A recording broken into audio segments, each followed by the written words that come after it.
Les Voix du Havre. Une chronique en partenariat avec les bibliothèques du réseau Lire au Havre.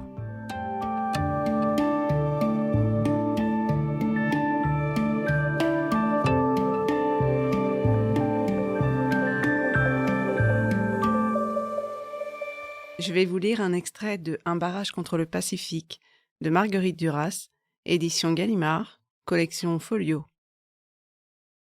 Le lendemain, avec cette ponctualité que M. Joe prenait pour une des formes les plus sûres de la dignité, quand je dis quelque chose, je le fais. Il lui apporta le phonographe. Elle le vit arriver, ou plutôt, elle vit arriver, calé sous son bras, un énorme paquet de cartons. Elle savait que c'était le phonographe. Elle resta sur son fauteuil, clouée par le plaisir quasi divin et clandestin de celui qui voit l'événement par lui suscité, se produire et provoquer l'étonnement. Car elle n'était pas seule à l'avoir vu. La mère et Joseph aussi l'avaient vu. Et pendant qu'il passait dans le chemin, porté par M. Joe, il l'avait regardé fixement, et il continuait à fixer la porte par laquelle il venait d'entrer, comme s'ils en attendaient quelques signes qui leur permettraient d'en déceler le contenu. Mais Suzanne savait que ni l'un ni l'autre, surtout Joseph, ne se dérangerait pour savoir ce que c'était. Eût-il été de la grosseur d'une automobile. Montrer la moindre curiosité à propos d'une chose donnée ou apportée, ou simplement montrée par M. Joe, non, aucun des deux ne s'y serait laissé aller. Jusqu'ici, il est vrai, les paquets que M. Joe apportait à Suzanne étaient plutôt petits, et tenaient dans sa poche ou dans sa main. Mais de celui-ci, Joseph devait logiquement se dire que, vu ses dimensions, il contenait sans doute un objet d'un intérêt plus général que les précédents. Aucun d'eux ne se souvenait d'en avoir vu un de cette taille et destiné à eux, arrivé par quelque moyen que ce fût jusqu'au bungalow. À part les rondins de palétuvier, les rares lettres du cadastre ou de la banque, la visite du fils Agosti, personne ni rien de nouveau ni de neuf n'était arrivé jusque-là depuis 6 ans. Que cela ait été amené par M. Joe n'empêchait pas que cela vînt de bien plus loin que lui, d'une ville, d'un magasin, et que cela était neuf et n'allait servir qu'à eux seuls.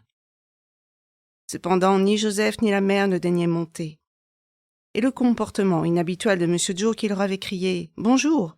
d'une voix assurée et qui était passé nu-tête dans le chemin, sans crainte d'attraper une insolation, ne leur avait pas suffi pour qu'ils s'écartent à leur tour de leur habituelle réserve. M. Joe arriva haletant près de Suzanne. Il posa le paquet sur la table du salon et poussa un soupir de soulagement. Ça devait être lourd. Suzanne ne bougea pas et considéra le paquet et seulement lui, ne pouvant se rassasier du mystère qu'il était encore pour eux deux là-bas qui regardaient. « C'est lourd, » dit M. Joe. « C'est le phono. Je suis comme ça. Je fais ce que je dis. J'espère que vous apprendrez à me connaître, » ajouta-t-il pour asseoir sa victoire, et au cas où Suzanne ne se serait pas fait cette réflexion à elle-même. D'une part, il y avait ce phono, sur la table, dans le bungalow. Et d'autre part, il y avait dans le cadre de la porte ouverte, la mère et Joseph, aussi assoiffés de voir que des prisonniers derrière une grille.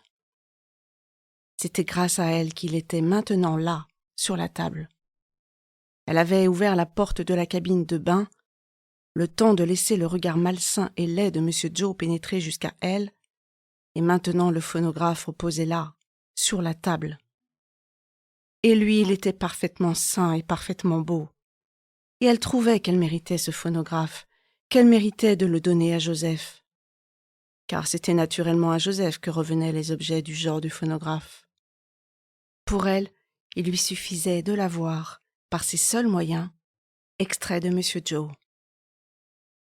Je vous ai lu un extrait de Un barrage contre le Pacifique de Marguerite Duras, édition Gallimard, collection Folio. C'était Les Voix du Havre. Une chronique en partenariat avec les bibliothèques du réseau Lire au Havre.